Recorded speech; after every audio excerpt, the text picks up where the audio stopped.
વાહ, શું વિભાગ સી લખ્યો છે?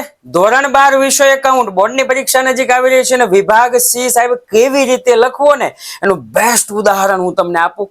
ભાઈ આવો, આ બાજુ ભાઈ આવો. જો વિભાગ સી ની અંદર મારા ભાઈ લખાણ જુઓ તમે. પેપર ચેકર સીધું જ તેન ખરું ખરું કરીને 3 ગુણ. ત્યાર પછી 32મો સવાલ 1 2 3 નીચે પણ લખેલું છે સીધા 3 ગુણ. થિયરી છે સાહેબ, કેટલા મુદ્દા લખવા, કેવી રીતે લખવું, કોઈ ટેન્શન નહીં.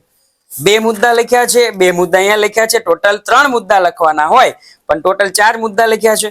ત્યાર પછી જુઓ તમે, ક્લિયર, આના પણ 3 ગુણ. સાહેબ આમાં એક પણ માર્ક કપાય એવું લાગતું નથી, કારણ કે સ્વચ્છતા અને સાહેબ સ્વચ્છતાની સાથે સાથે એને લખાણ એવું લખ્યું છે ને, પેપર ચેકરને ચેક કરતા 12 માંથી 12 ગુણ દેતા સેજ પણ વાર નહીં લાગે. તો વિભાગ સી માં આવી રીતે લખવાનું છે.